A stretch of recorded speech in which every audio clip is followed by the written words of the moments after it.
And I never believed in getting a bad review. And we're almost here 6 years in, and we don't have a single 1 stars. If anyone's gonna cause any stress on themselves, it'll be me. If anyone's gonna do a shitty job, let it be me. I've always been a fighter. Like, I never quit. And you have to be delusional to believe those things, but that's what gets you there. You know, those who are crazy enough to think they can change the world do.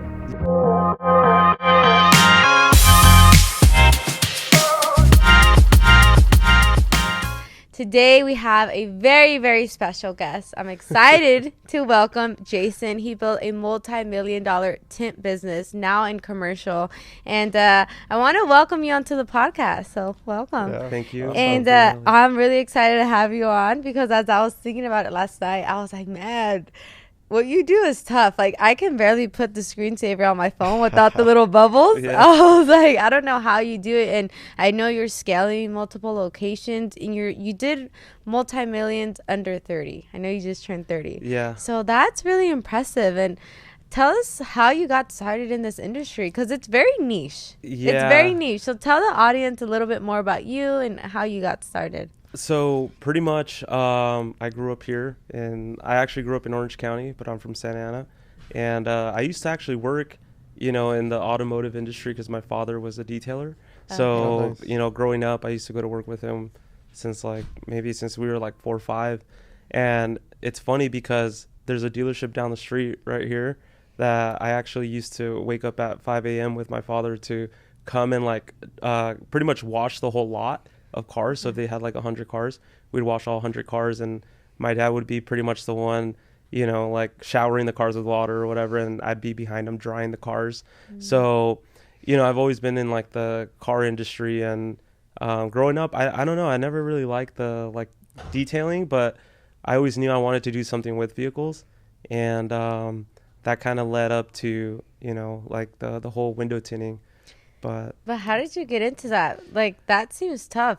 Like the material, and how you just told someone, hey, can I tint your car? Because that's it's a funny story. So I went to Cal State Dominguez. I graduated with a finance degree, and I'll be honest, I had an eBay store when I was 18, and that was my first hustle.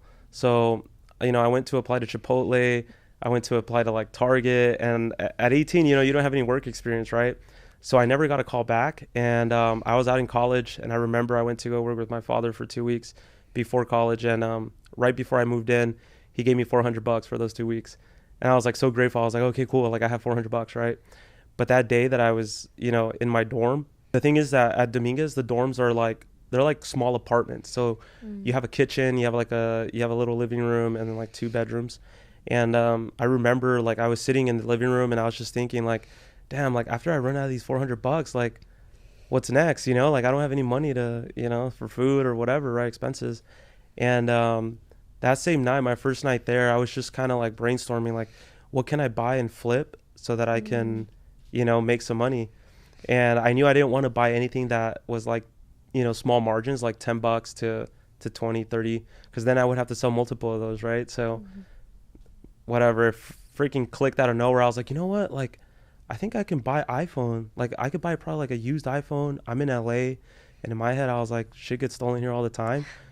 I don't care to know if it's stolen or not, but I'm gonna put up an ad to see if anyone's willing to sell phones. And that's kind of how my whole story evolved from, just the hustle mentality. And so pretty much what happened was that same night I was in Carson, right? And I'm coming from OC, so Santa Ana is they say it's pretty bad, right? But you don't know bad until you've been out to Compton, South LA, all that area. And at 18, it's a whole different environment for me, Yeah. So point is I put up an ad, and I say I buy iPhones, or I buy phones cash or whatever. And I put up an ad on Craigslist, and I kid you not, half an hour later, I had 4 or 5 messages on my phone saying hey, I have X amount of iPhones, I have this, I have that. And what I did was I went on eBay, looked at it recently sold, and I saw they were selling for $300. It was iPhone 4 or iPhone 4S at that time. Yeah. I found a guy who can unlock it, who can clean the IMEI. And I literally just that's how I started. And that same night, I met up with the guy at McDonald's in Compton at 11 o'clock at night. And no bullshit. It was by myself. I was driving there. I was I wasn't even thinking yo, this guy could take my money, or like, He could dude, take your life. yeah, like I was in Compton. The only thing I knew, I don't know if you guys remember the show like Gangland. I just remember like, growing up watching that show, and I knew like Compton was dangerous, according to the show. Yeah. And but I was like on survival mode. Like I didn't really think, right? I didn't process things at that moment. Like I just cared to be able to flip the money because I needed it. And yeah, sure enough, I met up with him at 11 o'clock at night. I'll never forget it. And he pulls up. I was there before him. He pulls up. He's like, "Hey, you're Jason?" And I was like, "Yeah, that's me." Because I was the only guy at McDonald's sitting down at that time. And yeah, like he pretty much exchanged. And then I saw him go off. And once I saw him leave, I like kind of ran to my car and I turned it on. I didn't look back. I was just like speeding off. And that was like, in my head, I was like, damn, like I'm about to make like $600, right? And I had bought the phones for 120. So 240. And then I was going to spend like $20 to like, clean them up or whatever. And I sold them on eBay, and I ended up making like another like 220 profit off each phone. And that's when I started to love the hustle. And I was like, yo, like I'm not meant for school. Yeah. But anyways, I still continued on through school because it was my parents' dreams to have their son graduate from college. Yeah. And I just felt like I was wasting time because I actually ended up building that store on eBay for like 2 years. And then Wow. I felt like I needed some real world experience, and I was 20 at that time. So I let the eBay online stuff go, and I went into sales. And then I sold pretty much at T-Mobile and Enterprise, and I was like their top seller How for, long did for you 2 do years. that for? I did it for about 2 years, and I was Okay. working 7 days a week, 6 classes a semester. I was just trying to get out. So at I this didn't point, care. you're like 22. So at this point, I'm like 22, about to be 23. I pretty much leave, and I kind of just said, you know what, like I miss the hustle. I miss like making my own money. And I told my father, you know what, like I'm like, I think there's more potential in your business that we can probably look for to grow the company. And it'll help me get some like real world experience, right? So my dad was kind of like, like I don't know, I've been doing this for this many years, and like you should probably go into your finance field. And I was like, no, like I want to try it out. And sure enough, I was all, I was very confident. I have done well for myself at that time, and even in college, dude, I was like 22 making 50 grand a year. And so, That's good for most a people hustle, would yeah. be like, what? Like, I had people even telling me in LA, like, bro, you made it. Like, what are you doing? I'm like, 50 grand a year. Like, dude, what? And this is back before When you're in inflation. college, yeah. This is like, I'm talking like, 8 years ago. Were you only selling iPhones? Was that it? It was just iPhones. And then from iPhones, I dropped it because they did the iCloud lock. So that put me out of business on that sense. Yeah. But then I went into the vape pens. And I was one of the first ones on eBay to ever sell vape pens. Oh, Wow. Yeah, there was only one other guy selling it out of state, and I would literally sell like 30 to 40 a day on those vape Damn. pens where would you get them? Like from China. Like That's another Alibaba story or too. something? It's actually, I found Alibaba back when it was Anyone like on did. page 6 of Google. Yeah. Oh. Like, yeah, so it was funny. And I actually, that's like a whole different story. I have a story on that too, but pretty much, long story short, at 23, I was out running to like different dealerships, trying to get in accounts for like detail business. Because what happens is a lot of cars, when they're used cars and they buy them at auctions or they're trade-ins, they go through a whole recon. So they'll paint bumpers, they'll put touch up on like different areas to make the car look pretty before they sell it because it's used. And I was kind of like the last finishing touch, right? So we were the guys that went in there before the car's like ready to sell on the lot. So I would always try to get the car as clean as possible. And like I put a system together at my dad's business because there was like no organization. There was like no systems in place. And I trained everybody there because they had never had training. It was just kind of like, hey, grab a brush and like clean this. So I invested into like, actually training my guys and at that time. And I pretty much doubled that business in about a year and a half. And then once I doubled that, I told my father, like, you know what, like I kind of want to do something for myself, but I didn't know what. I didn't know what I wanted to do. I just knew I wanted to be in cars. So the story begins when I had a customer that I was giving a ride back to. We were detailing his car, and he tells me he had just bought a Tesla Model X. And he tells me like, yo, Jay, do you know anybody that does window tint? And I was like, no, not really, man.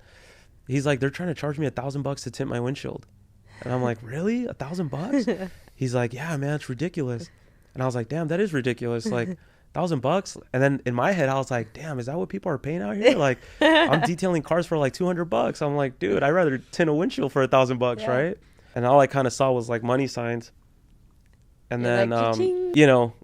obviously now I'm in the business and I know why people pay $1,000 because Yeah. that's the most difficult windshield to tint in the world, pretty much. Really? A Model yeah. X? So How much is it? How much like do you charge for a Model X? The most I've gotten paid for a Model X Yeah. windshield is $1,800. 1,800. Well, because it's like a big glass, right? Yeah, and it depends on the type of film that you use too. Oh. So if So- you use like a high heat rejection So film. then, did you tint that guy's car, or how did you get No, into so this? so that's kind of like what put the seed inside my head, you Oh, know. okay. And I like remember that day, like I went back to after I dropped him off, I went back to my dad. I was like, I know what I'm gonna do. I'm gonna open up a tint shop. And you know, he's like, well, how are you gonna do that? And I was like, I don't know, like how I've always done it. I just gone on Google and researched, right? So I went on Google that night and I looked for like a training program or whatever, and I found this guy out in San Diego that was charging $1,000 for 5 days of training. Oh, that's a good deal. And you know, I was like, $1,000, I'm down to lose $1,000 if I don't learn anything. So I signed up. I took the course. I signed up for like here's the thing, like I've always been very like how do you say it, like I don't know what the appropriate word for it would be, but you know, when I have ideas, I act fast on them. And so as soon as I got that rush, I was like, okay, I'm not letting go. Like I'm gonna do this. And so I signed up for the guy's course, signed up for the soonest date. I went out there. I learned, you know, everything that he taught us in 5 days. And then I came back confidently like, oh, I could tint any car. So we have a client, and I'll remember this too. It was a Hyundai Elantra. And I think it was like the first week that I was back. She had just picked it up. She wanted it detailed. And she's like, hey, Jason, by the way, do you know anybody that does tint? And I was like, it's funny you say that because I just learned.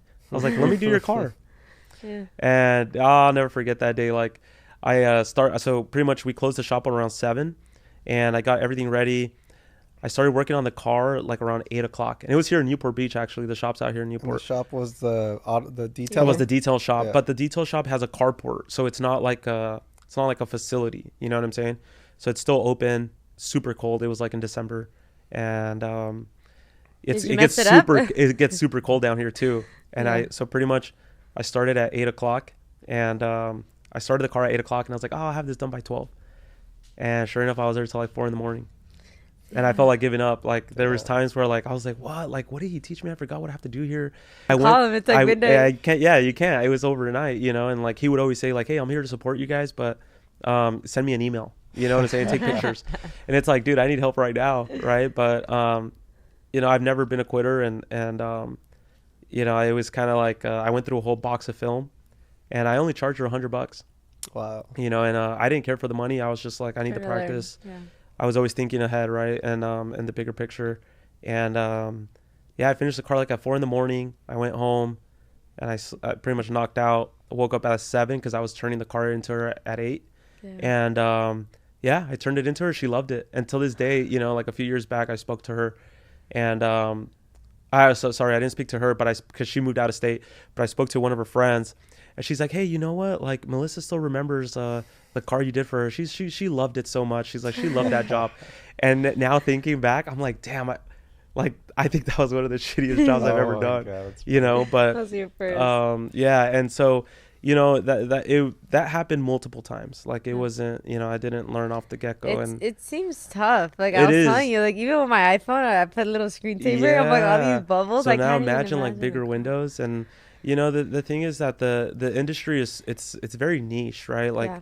most people say like, oh, like window tint, that's easy. You know, you could watch a video on YouTube, and I'll be honest with you, like yeah, you could probably watch a video on YouTube, do it, and you'll get a shitty job. But the thing is that most people don't want shitty jobs. Yeah. You know what I'm saying? So is there a difference in price? Because I had a Honda Accord, and I Mhm. think I paid like 200 or 300 on tint. Are like Teslas like a lot Like more that. expensive or something? Or did prices go up for tinting? You know what it is? It goes down to the amount of time that it takes to do the car and the Yeah. skill that you've acquired, because you know there's barbers who will charge you, you know, $20, and then there's barbers that will charge you $60 per haircut. But why? If at the end of the day they're using the same clippers, Yeah. they're using the same brushes, whatever, Yeah. and you know, so you wonder why it is, right? But what do we put value on? We put value on the skill. Yeah. And you know, and not only that, but the way we want things, right? You like your hair a certain style, so if I Mhm. was to recommend someone to you, you might see her portfolio and be like, I don't like that, Yeah. right? And so it's the same thing with vehicles. Like there's people who specifically, they want the cleanest job possible, they want their tint to go to the edge, they don't want a gap between, you know, the seals or whatever.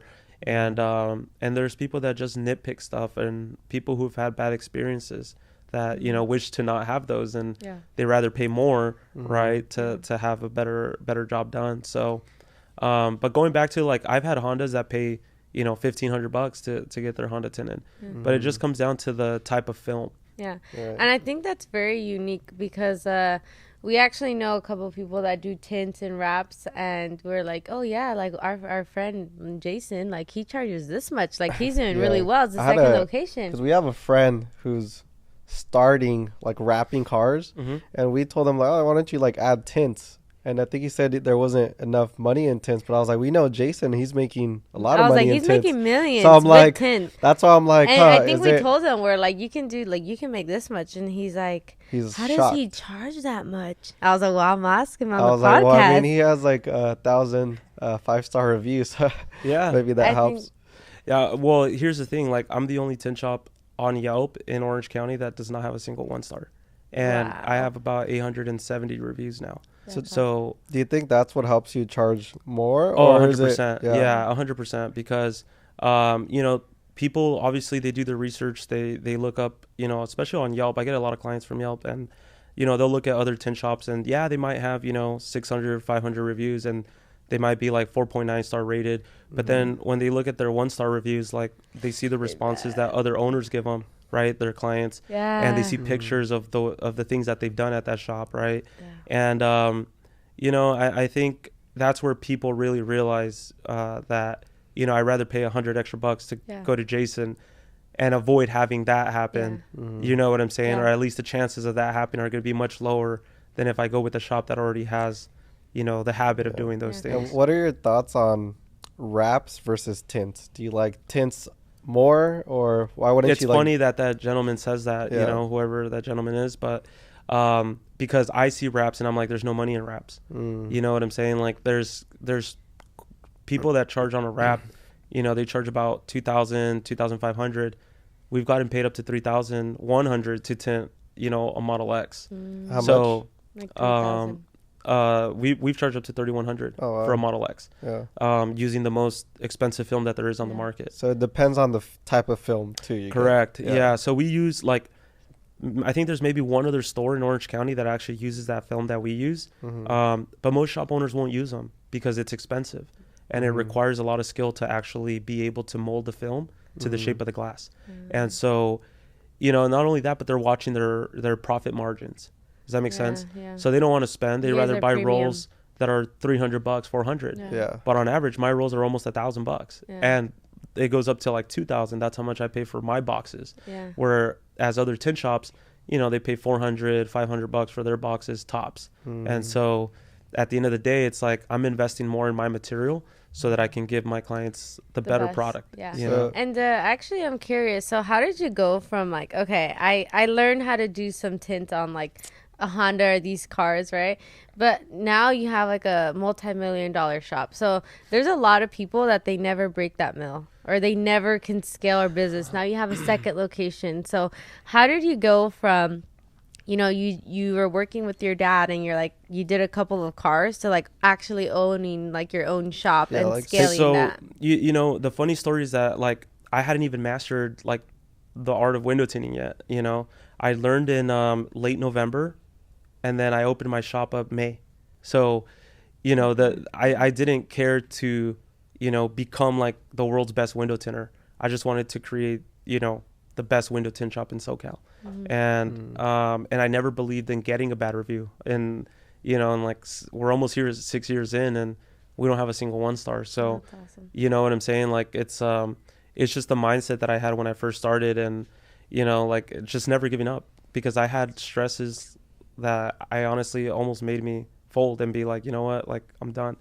But the bug in me was always like, hey dude, like, I never quit, like, and I generally never do. So but what were some of those like stresses, challenges that you went through, especially in the beginning when you're opening your first shop? Like, what was that like? One, I didn't know how to tint like a pro, right? I knew how to put a tint on a window, but it would still get a lot of lint, a lot of dust, creases, and I didn't know any kind of like tricks or anything like that. And in fact, I didn't even know what a tint shop was like, how it was set up, because I had never stepped inside a tint shop. I never worked for a tint shop. I've never even like walked into a tint shop to know like, this is how you put the displays up, or, you know, there's a heat lamp. There's, you know, I never knew any of those things. All in my head, all I could picture was like, I just need a place where it's enclosed, because a lot of wind can affect your install. I just need a place where I could fit one car, and that's it. I had no office for like the first 2 years of my business. I didn't have any formal waiting area.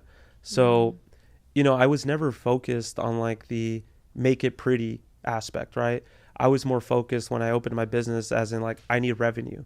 And like, you know, so, but some of the challenges were obviously that, right? Like, I didn't have any idea. I'd never even been in the business, never knew anybody in that business. And I kind of just slowly learned through asking questions to installers that I was hiring. And so, you know, but the thing that kept me motivated too was I kind of picked out like what I believed to be the top tint shop in Orange County at that time. And I was like, okay, like that's who I want to go up against. You chose your enemy. I chose my enemy. And I said like, okay, like every day I'm going to work hard to try and steal customers from him and and to just be better than that shop, right? And how was it when you're hiring like your first employees? Like, how did that go? So it's funny, man. So you know, when it came down to even leasing the spot, I didn't have any clients. I didn't have any returning clients or whatever, right? But I was supposed to lock in a detailing contract with a small dealership, and he happened to have this storage in the back that has like a bay door where you can like fit a car in there. And we never actually closed the detail contract because I was so like, wow, like this, I could start here. Like that was in my head, right? That's what I saw. So I saw opportunity, and I told him like, hey, you know what? Like, I'm not interested in detailing your cars, but I'm like, how much would you rent this location for? And it was maybe about like a 500 square foot, you know, space. And he's like, what? Like, why would you want this? It was a storage for him. Yeah. And he wasn't using it. So I told him, well, I want to open up a tint shop. And he's like, you know, I don't know, like, shoot me an offer. And I was like, okay, like, it's small. And I was like, I'll give you $600. He's like, oh, wait, that's way too low. And I didn't know any better, right? At this time, I didn't know about leases and all that. So, point is, I pretty much got him for $1,000 all in. So that was with electricity, water, everything. So $1,000 a month, and I did a year lease. And I was like, screw it. The most I can lose is $12,000. Yeah. Right. And at this time, I had like $12,000 to my name too. Like that's how much I had saved up, and pretty much like 80% of it went to just like pouring it into the business. 1 month salary for the first employee that I got. And I pretty much told him like, hey man, like at that time I was paying him pretty well, and I just told him, dude, you're gonna get paid no matter what. I just want you to come in the 7 days a week. And where'd you find your first employee? I found him on Craigslist actually. Really? Because you remember how I told you the story about how I would post an ad up there? Yeah. So that was the first place I ran to, and I put up an ad for employment. Was he like the first interview, first hire type of thing, or? No. So what's funny is that the guy that was originally supposed to start with me, he came by and he looked at the spot and he said like, you know, like, because I told him, look, dude, it's brand new, but I'm gonna pay you no matter what. Yeah. And he was already a seasoned installer. He had worked at other shops before. This guy had been tinting for like 15 years or something like that. And he seemed really cool. He's like, oh, no worries, bro. I'll help you out. Like, I'll tell you what machine to buy. I'll tell you what film to carry. Yeah. Like, if you're new, don't worry, right? I was like, oh, okay, that's cool. Like, I got someone to help me, right? And pretty much like 3 days before I opened, I'm like following up with him. I'm like, hey, man, like, you haven't sent me any of the info. Like, what's up? Like, you know, like, what's going on, dude? And we're supposed to be open in 3 days. And I already have appointments lined up. And he says, he said nothing. He didn't respond to me. He ghosted you. He ghosted me. Damn. And so now I'm 3 days, you know, I had like 3 cars for that day. And obviously for one car, it takes me 8 hours. So how am I supposed to do 8 cars or 3 cars? You know, so how'd you get those first cars? Since you're brand new. Those first cars were like from people that knew me. And I just kind of promoted on Instagram and like my stories. And I gave him like super killer price or whatever, just because I wanted to get, you know, portfolios and stuff like that, pictures from my portfolio. And but yeah, so pretty much, long story short, dude, the guy ghosted me. He didn't show up. And I tried to sell him the vision. I was like, look, man, like, I know it doesn't look pretty, but bro, we're gonna grow. And you know, like, I already have a plan how I'm gonna do this. And he didn't see the vision. Was it called like OC Tints at that point? My shop was already called OC Tint Solutions at that point.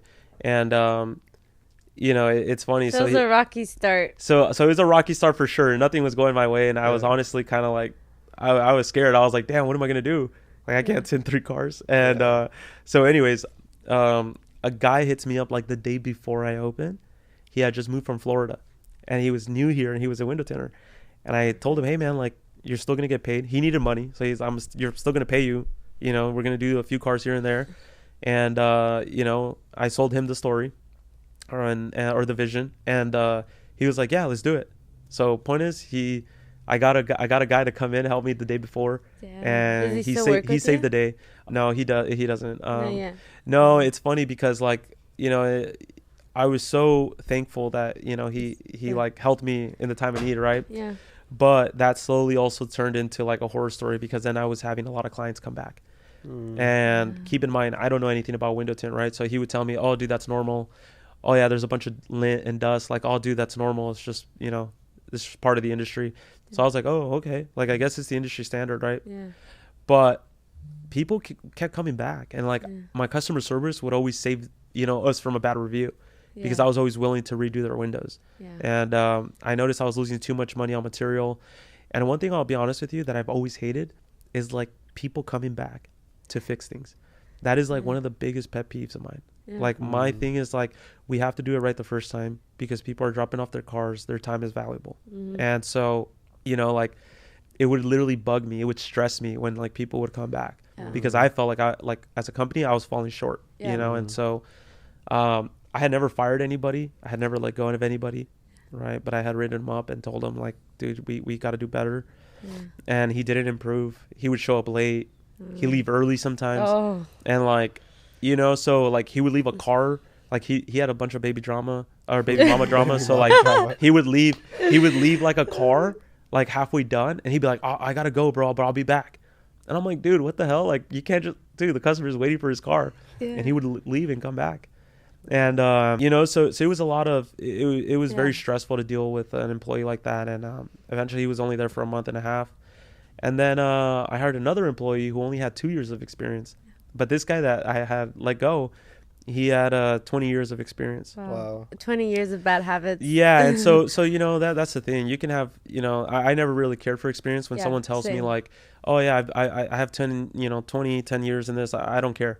Like, I want to see the results, right? And so this guy that had 2 years, I was a little hesitant, because I was like, dude, the guy with 20 years like did work like this, like 2 years. I'm like, what is this guy gonna do, right? So anyways, I still didn't like not consider it. I told him, like, hey, you know what, come in and I'll have you tint a windshield. And usually windshields are the hardest for people, because they have to be the cleanest. The driver's gonna see it the whole time, right? So if there's any imperfections or anything like that, you kind of get to tell who's a good window tinter and who's not, just from doing a windshield. And I had him do a windshield, and I had never seen anybody do it that clean.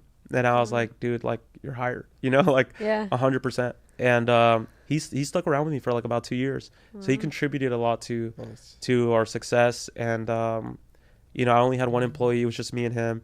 And I was always kind of like the type of, like, I wanted to learn the window tint trade too. I wanted to master it. So I would help him, even though I was paying him his full days for every job. Like, I would still jump in and help him. And like, even when he said like, bro, you don't have to help me, like, you're paying me to do this, I'm like, no, dude, like, I have to practice too. And so I've always been the type to help, even though like I can't sit still and just watch someone work, I feel almost useless. Like, if someone's struggling or someone's working on something and I'm just not doing anything, like, I rather help out. So you start your tint, and then it's like a little rocky, but then things start getting better, right? You get this guy and you start to scale. And I think everybody has a breaking point where they truly decide, like, is this really what I want to do? And that happened to me right before I let go of the first gentleman, because I was going through so much stress that like customers were not happy. I was scared of getting a bad review, and it just was not going my way. There was days where we didn't have any cars, and I didn't know how to advertise at that time. I didn't know how to get clients. And the thing with window tint is that, like, once you tint a car, like, what's next? Like, there's no service to it. There's no, I'm not going to see them again for like 3-4 years. And so every day you're fetching new clients, or as I like to call it, you're fishing in the ocean for a new fish, right? And so that's what made the the entry to the business, to the industry, very difficult. So you have to learn how to fish for new clients. Otherwise, you don't have any work, because there's repeat clients and referral clients are going to be there, but they're not enough to sustain your life. You know what I'm saying? So pretty much like, like I there was a day where I was in my room and I was going through like a bunch of stress just because I didn't know anything. I didn't have a mentor. I didn't have a coach. And I was just kind of like, I hit the breaking point where I was like actually considering like, you know what? Quitting. Like, I don't want to do this anymore. Like, it's not good for my health. I'm literally losing my mind over this. And like, I just wanted to kind of just pack it up and be like, screw it. I'll just pay the remaining months of rent. And at least I tried. But as I was laying there in my room, like I kind of just, I don't know why, but like I kind of realized like, you're just like, laying damn, on the you know ground, what? like, oh my no, God. I was actually on my bed, like looking at the ceiling, Yeah, right? I've been And to like, that I don't know moment. if you've ever had like those times where like you're so stressed out of your mind, your head hurts so much that like your eyes start to water. And like, Yeah, you cry. I've always been like the type of guy, like I don't cry, and like, you know, I don't like doing that, right? Yeah, you don't cry. And like that's kind of how I was grew up, like with the Mexican father that said like, you know, don't fucking cry, you know, like you're a man. And so like I didn't cry, but like I did shed like one tear, and I was like like damn, like I, you know, your eyes like got watery. yeah, like my eyes got watery, and I was like, like I was so stressed out. And you know, when that happened, I was like, wait, is this why they say business is hard? Like, is this why they say that people just don't make it past this? Yeah. And then like just through my own realization, I was like, shit, like I think this is the moment where people realize, like, where people fold. Yeah. You know, and like I said, I'm not a quitter. So I was like, you know what? Like, screw it. Like, I can't just be fucking here, you know, like just cried on my bed. like yeah, like I didn't cry, but like I was just, you know, I can't be feeling like this. Like, so I was like, all right, screw it. Like, instead of like, you know, like sitting here like sobbing over whatever, right? Like just in my head, I'm like, let's just see what are the issues and let's attack it, right? And I said, who's the one causing me the stress? I kind of just diagnosed myself, right? You. And I was like, so the employee that I've, you know, told multiple times, he's causing me the most stress. Clients are coming back. Screw it. If anyone's going to cause any stress on themselves, it'll be me. So I said, if anyone's going to do a shitty job, let it be me. Yeah. Right. And so that's when I chose to let him go. And that's when the whole story transpired about, you know, like the whole story transpired about getting a new employee. And then ever since then, I kid you not, like the company took off. And how many employees do you have right now? right now there's 7 in total. 7? Yeah. And what was the point where you made like your first like $50K a month and you're like, oh shit, Ooh. or first $100K and you're like, oh shit. Actually, that was back in. So here's the thing, like I was only like my first year, you know, we had done like 100 or something like that. And but I say my first year because I opened in May, and then you know, so the end of that year, first 100K it was like 100 and no, it was like 100 and like 100K 30K for revenue. Okay. And then, you know, the following years I doubled, or actually almost tripled the second year. And which is funny because so I went over that hump, right? That initial hump, that growing pain, and then COVID came because I opened in 2019. Shit. So I hadn't even done a year in business, and here comes COVID in March. And I was so excited. I was like, oh my God, I'm going to kill it in summer, because in our industry, summer is like the busiest time for everyone, you know. Yeah. And I think so Nestor was telling us the same thing. Yeah. So it's like peak season, right? Yeah. So I'm looking forward to summer. Comes March, this whole COVID thing comes about, right? And I'm like, dude, what the hell? Like, no, like this can't be happening, you know? Like because I had already kind of like forecasted, like I got a grip on everything. I learned pretty quick, and I was like, okay, this is what I have to do. And if I do more of this upcoming year, like I'm absolutely gonna kill it. And you know, COVID came, and I didn't get a call for like, what is it? Maybe like nearly 2 weeks. Damn. And I once again saw like the end, and I was like, damn, like this is how I'm gonna go. Like like everything I literally went through, this is how I'm gonna go out. So I think at that time I had like my last $3,000 to like put into ads. Damn. And I was like, it was 2 weeks in, and I was kind of like sitting at my house, and I was kind of like, dude, like, you know, everything's shut down at this time. People are like, oh, stay home. And I was like, you know what? I'm like, dude, like, I can't sit well with myself knowing that I gave up like this. So I was like, screw it. I'm going to open. And instead now what I'm going to do is I'm going to pitch to clients that once you guys bring in the car, we wipe down, we disinfect all the panels, all the steering wheel, everything. to keep you guys safe and while you still get your window tint. And but I didn't get a phone call for like 2 weeks, and then I was just like, screw it, I'm gonna throw in my last $3,000 into marketing. Into what? Into ads, pretty Yelp? much. Yeah, Yelp and Google. And I threw the last $3,000 in there. Cost per click at that time was like $8. So compared to cost per click before, that was like $2. Yeah. Yeah. And so it ad was like inflation. the ad it's like house inflation. inflation. Yeah. The ad inflation. There you Crazy. go. So I literally spent $8, and I was like, screw it, like I'd rather go down swinging, you know. Like I've always been a fighter. Like I never quit, you know, and it's always been like that. My mentality has always been like, if I'm gonna go out, I have to go out with like leaving everything on the table. And so that's exactly what I did. And then once again, it took off. Like Nice. you know, we struggled for like the first month. I think I broke even, and then the following month, I think they announced like the checks or whatever that people were gonna get. Oh yeah. Oh, the refund checks. Yeah, that are- probably and helped, right? and then slowly as the weeks went by, like I was getting more hits, and, and I was you're like, oh, running shoot. ads, and people are getting refund checks. So it Yes. was like the perfect. It was And the summer was perfect- coming and around. it was the perfect mix, and I sure enough I doubled that year. Wow. So And is that when you hit your first 100K month? no, I was actually, my biggest month there was like 60. Okay. So even then for me that's a lot, you Yeah. know, because it was just at that time it was 2 employees, and my overhead was super small, like Okay, super so your small. margins So are good. you know, I mean, in window tint, like your margins are really good. And you know, it was exciting, right? And I honestly, I didn't think I can do any more. I was like 60 a month, like Jesus, you know, like to me that was insane. Yeah. And How many cars is that?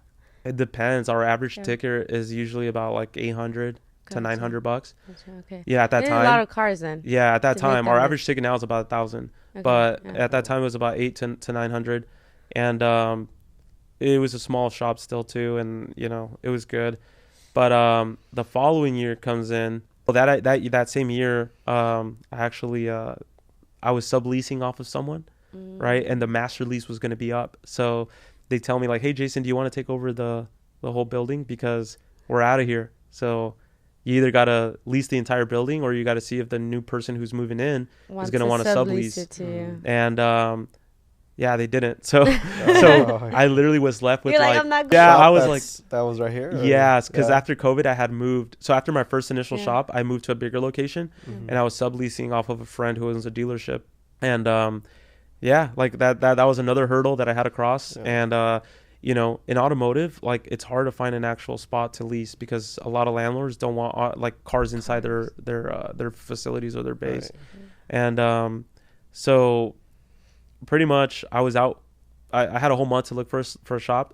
Couldn't find one out here, and I found one in Anaheim 2 weeks after. So I was closed for 2 weeks. Damn. And I still paid my employees. I was like, hey, like Oh, I wow. literally had to tell them like, hey, like they're getting the building ready for us. And Hey, don't worry, they're guys. like, where are Stay we going? with me. Yeah, they're like, where are we going? Like, and I was like, oh, you guys will see it later. They're like, what city is it in? And I'm like, oh, like, dude, trust me, it'll be a surprise. But like, I actually didn't have a shop. You know, I just told them, dude, you guys take vacation for 2 weeks, and Just relax. I'm like, I'm paying you guys anyways. Like, just chill out. You know. How Stay many with employees did you have? At that time, I had three. So you know, I'm paying 3 Amazing. employees Wow. for just because I didn't want them to go anywhere. You know, I was like, you got to pay people, otherwise they'll leave. Yeah. And I knew it was going to be a small transition, so I was like, it was so stressful too. I was just trying to find anything, and finally found someone that was willing to rent it out to us in Anaheim, and literally put a deposit that same day, signed everything the same day, and I was up and running the next day. Nice. And so, but I had customers literally like phone banging me saying like, bro, like I need to get my windows tinted. A lot of people were taking Model Y deliveries at that time, and like all these Teslas were literally waiting for us to tint their vehicles. And so, you know, but yeah, long story short, you know, like that's kind of where I saw, you know, we moved 17 miles north, and I was kind of worried because I was like, for the last 2 years, my clients have been down here Yeah. in the Costa Mesa area, and sure enough, I literally moved, and guess what? I did another 50% growth. So you know, it's I think what has really shaped, you know, my view on business is that no matter where you go, as long as you know how to fish, like you'll always get clients. And so, you know, I can move my shop anywhere now at this point, and I'm not really afraid, because I know as soon as I start running ads, I'll have clients again. So you know, but Yeah, like my third year, my fourth full calendar year is where we hit our first mil in sales revenue. And was that a surreal moment, or was it just like, oh, that's nice? I'll be honest with you, it was cool, but it was a lot of work because I felt overworked because I was participating in the installation, so I was installing, checking in clients, checking out clients, and I noticed working the business. Yeah, and like I was still working in the business, right?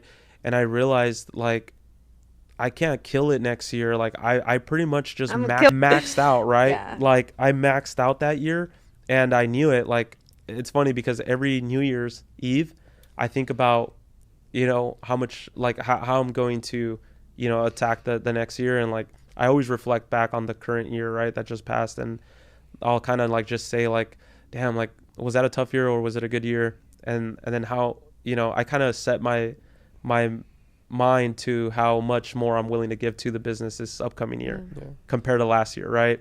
And sometimes when you give it 100%, you get scared and you're like, damn, but I gave it 100% last year and like we did this much. Like, how much more do I have to give now, or how much more can I give to get us to the next level? So we just started the new year. So what are some of the biggest lessons you learned last year? And then what are your goals this year for 2025? I think the biggest lessons I learned last year is to keep overhead low, reinvest back into the business, invest more in training your employees, and and keep an open mindset to the team's suggestions and ideas, because a lot of the times when you're used to running your business by yourself and you're in the business running day-to-day operations, sometimes you can get clouded and you think that everything that you decide for the company is what's better for the company, right? And sometimes you forget to take the ideas of employees that, can actually bring their ideas in, and they could be 100 times better than your ideas. What were some of those ideas?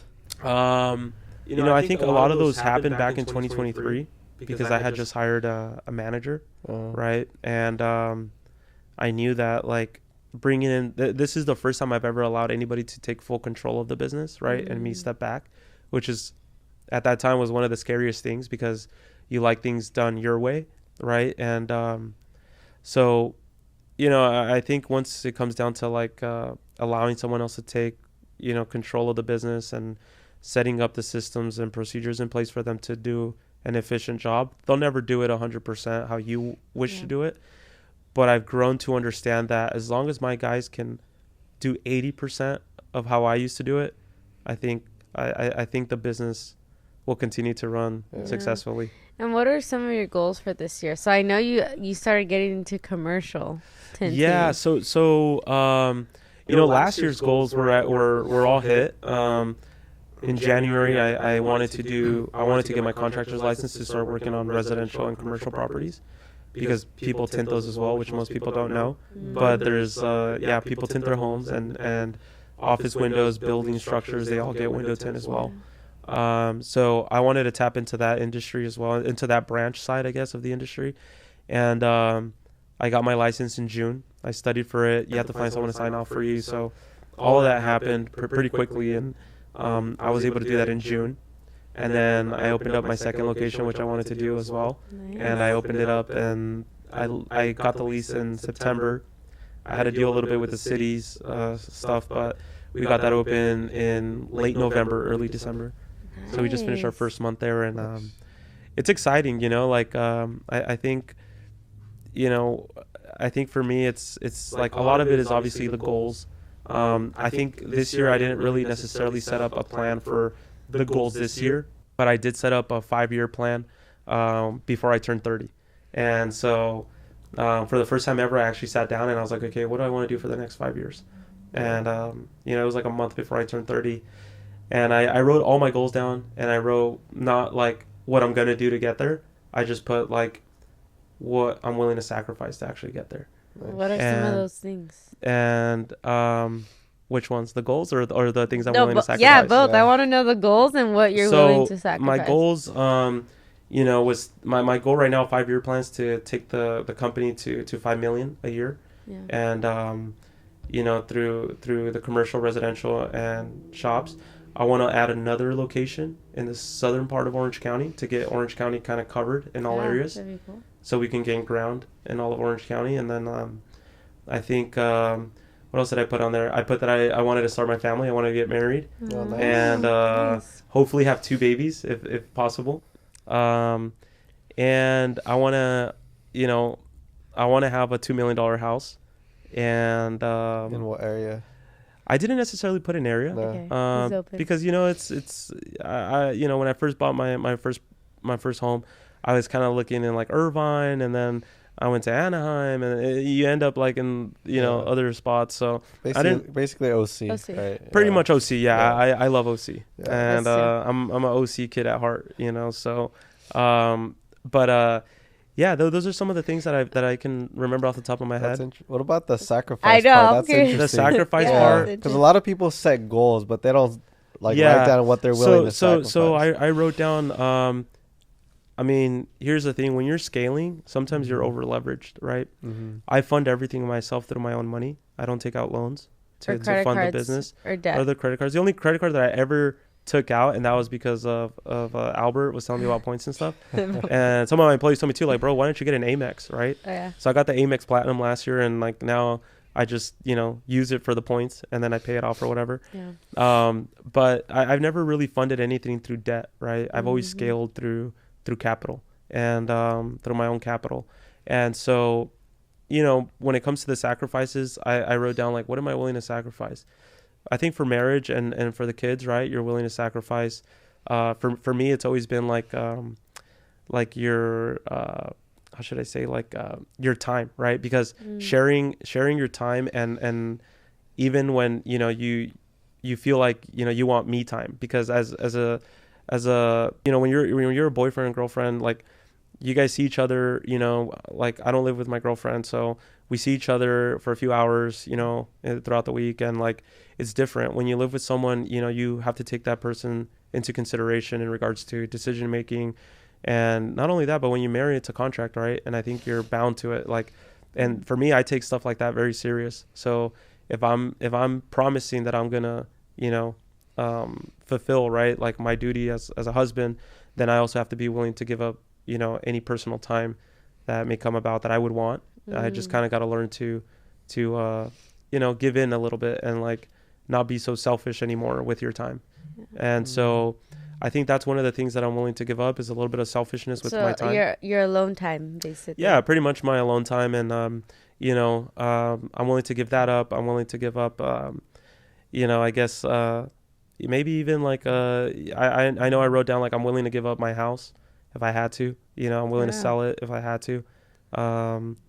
And I pretty much I'm willing to lose it all, and I think, that's very scary for a lot of people. And especially after going through hell, and to lose everything that I've built and all the capital that I've acquired.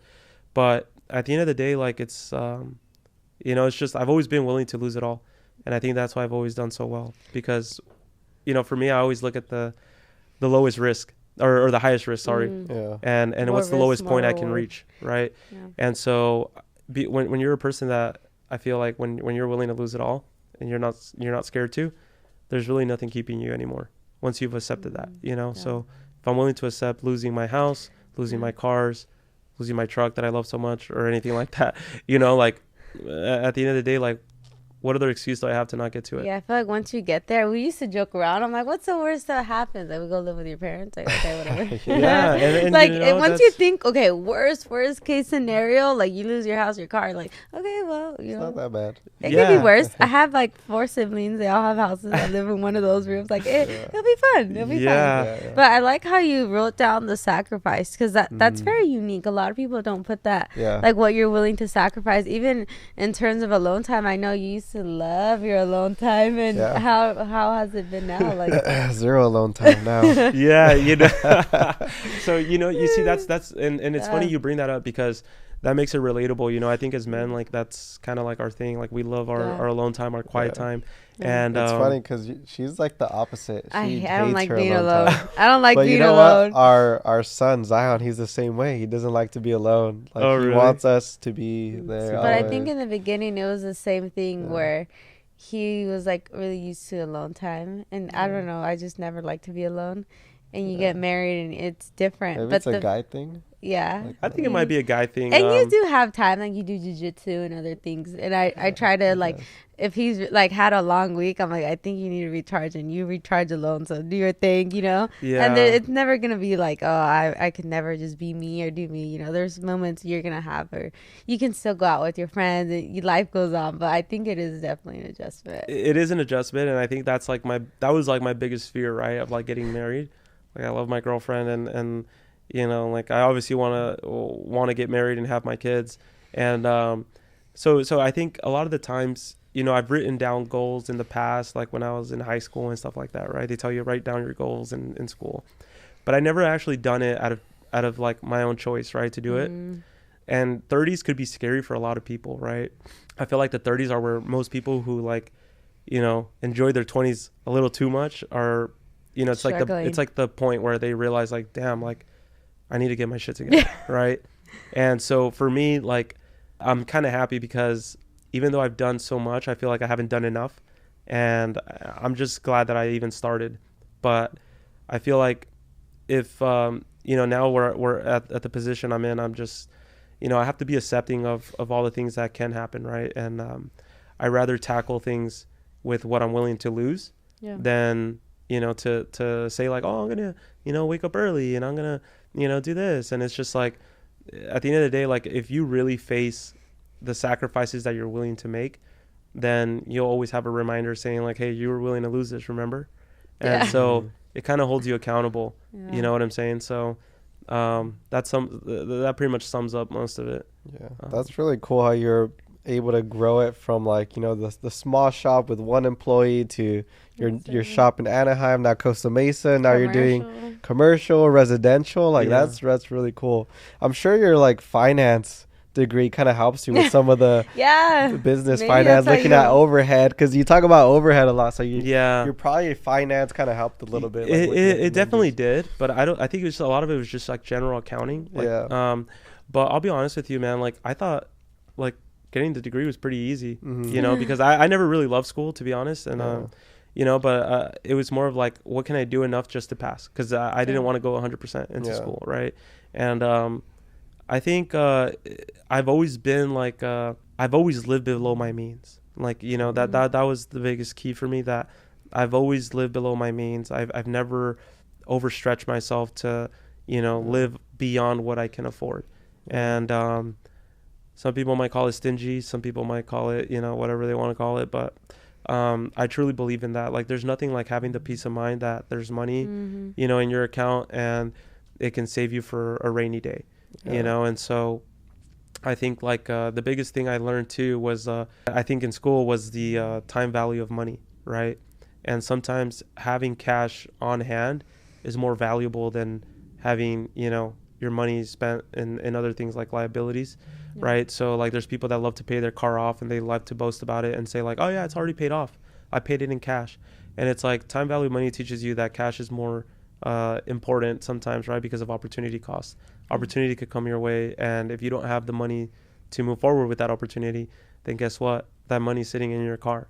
You know what I'm saying? So you miss out on stuff like that. And you know, so it's just about kind of like that business, right? You live below your means, you run the business below its means, so that it's profitable and everybody can get paid, and your employees, you know, aren't wondering when their next check's going to come because you mismanage the money. And I think once you grow a team, it's, you know, it's not about you anymore. It's kind of like when you grow a family, right? Like you always put the children first, and it's not about you guys anymore. And I think that's what I've realized, you know, and in business, it's the same way. Like the boss doesn't come first, you know. Because your employees have their own families, they have their own bills, and you'll be ready to be a dad. And so, you know, at the end of the day, like my employees come first, and you know, I think as business owners, you know, there's times that we take sacrifices. And I mean, there was months last year where I was just reinvesting into the business that I didn't even take a paycheck home, you know. But you know, those are things that most people are not willing to swallow, being in the business. And I've always, and you know, being on this side now, I kind of believe that when you're a sole operator, I think that's the easiest way to run a business. You know, I don't think I'll see it ever the same again. Like there's people that feel, you know, and I understand there's stressful when you're in it, but people who have a business and they may have one employee and they love to complain and stress out, and you know, I feel like you're at the easiest point of running a business. Once you build a team and you know, now there's 7 people that rely on you to bring in work to grow the business. I think that's where really, you know, you get tested. Yeah, for sure. We've even had conversations where like, would it be better to optimize for having a smaller team or a bigger We've team? always like having a lean team, like quality team versus quantity. But it's always like as you scale, people become one of the hardest things, you know, managing, and then one bad apple ruins everyone, you know, so making sure you're keeping the environment good. And I feel like it's the biggest challenge in most businesses. Like most businesses. And I think it's like you think you figured business out, and then bam, another issue. It's like, and it's true. Like I don't think you ever figure it out. You know, I think you just get better at mitigating your risk, right? Yeah. Because even then, like employees are very difficult to work with, and you know, like I guess like once you hire people, you don't really know if they're going to be good or not. But I feel like once you've already hired them and you've seen their patterns, right? I think that's what really tells us if they deserve to stay with the company or if, you know, they should probably move along. Yeah. All right, you ready? That's exciting. Yeah, who's going to spin it? You. Oh, I get to spin it? Yeah. So I just hold it from here? Or? Yeah. Depending on what give it a little number you spin. get. Let's see. Is that in the middle? 24. Is that 24? Okay. Or is that right in the middle? Oh, wow. 24. We'll do 24. Like 24. You know what the question is? It's funny. List 2 strategies to improve team morale. List 2 strategies. Yeah, like how do you keep your team motivated? How do you keep everyone on the same track? You know, it's I think so. Here's the thing. I don't really believe in a full system where you can keep everybody motivated, and the only reason I don't believe in that is because there's people that don't have the same goals in life as their teammates, right? Like I have employees who care about how much money they make, right? They want to make more money. And so my job is to put them on the road where they're going to learn and acquire the skills that are necessary to get them to the next pay.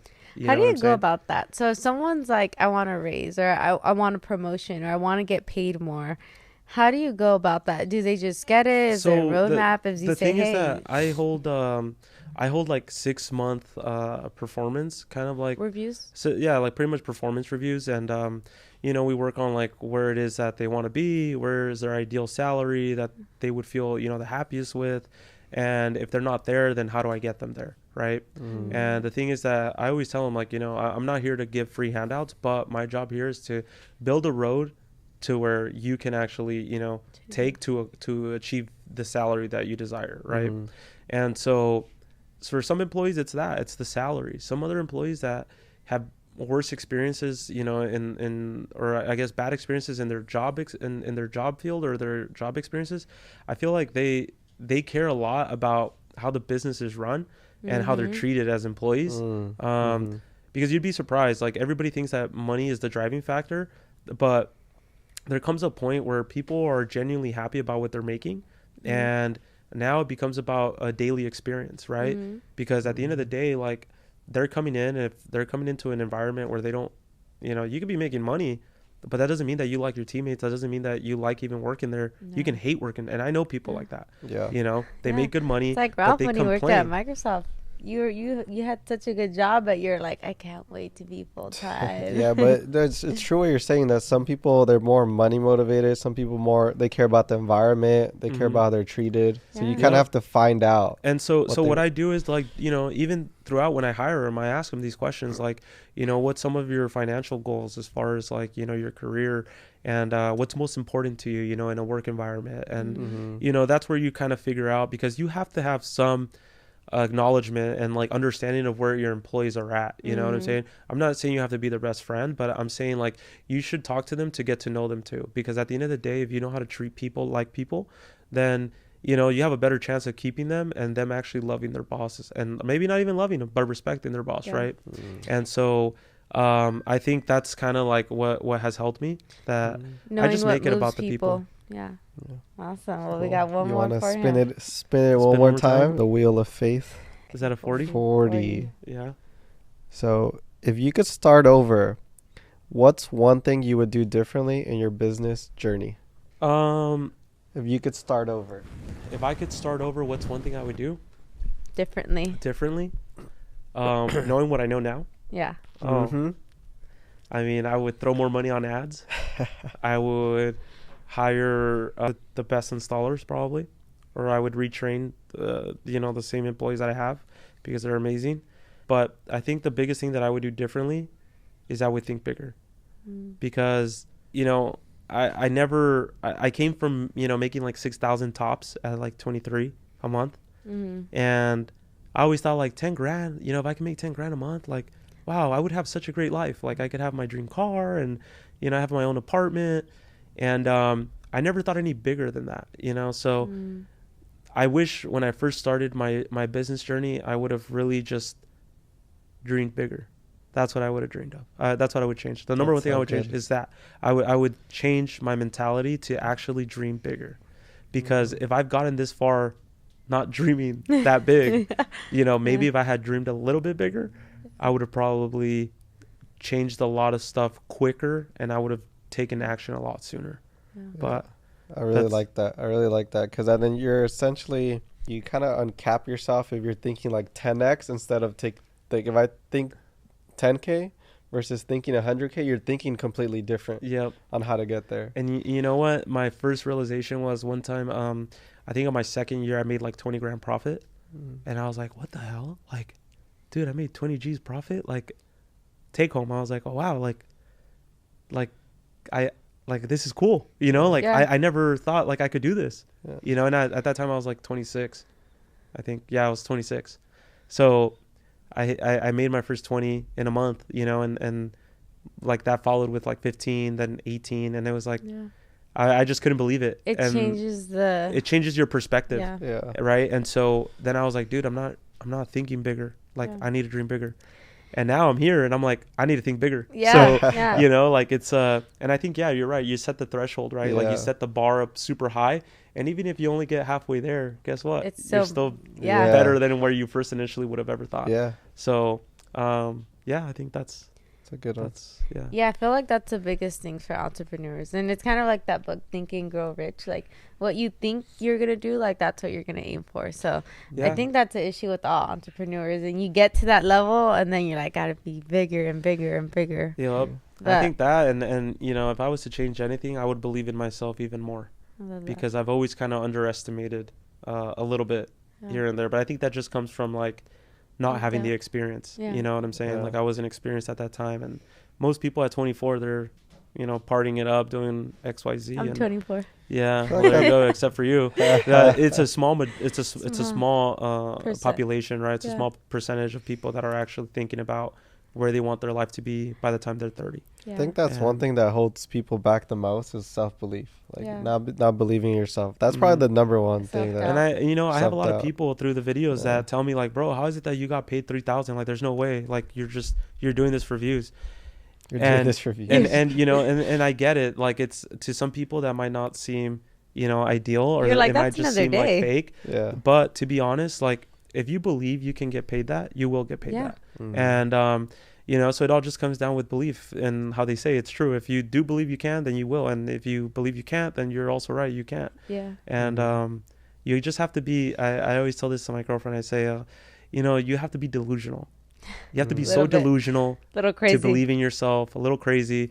And you have to be delusional to believe those things. But that's what gets you there. Yeah, because those who think those who are crazy enough to think they can change the world do. Yep, and that's what it takes. I think, if I was to start all over again, it would be those things. Awesome. Well, honestly, that was a great podcast. And where can people find you? If people are interested, because you post a lot of content, a lot of the behind the scenes, especially if you own a shop, you're looking to scale or looking to start, I really want you to share where people can find you so that, they can. Yeah, they can find me at me, Jason Diaz, on YouTube, Instagram, and TikTok. So it's pretty simple. Just at me, Jason Diaz, and they'll be able to see my videos we upload every day. Yeah. very entertaining as well. I love watching them. I actually It's a lot of storytelling. We take inspo from your content, No the way way. you do your style. Oh, Yeah, we thank sent you. it to our editor. We're like this. I think So we said it right before the podcast, but we try to recreate it, but it didn't. it didn't come out the work same. out. You have a special sauce. Yeah, I But have the best. I have the best video. you have guys, good, so- best content. Really good. So Thank you. nonetheless, thank you so much for being on our podcast. Yeah, We thanks for having appreciate me. it, and your story is incredible. Yeah.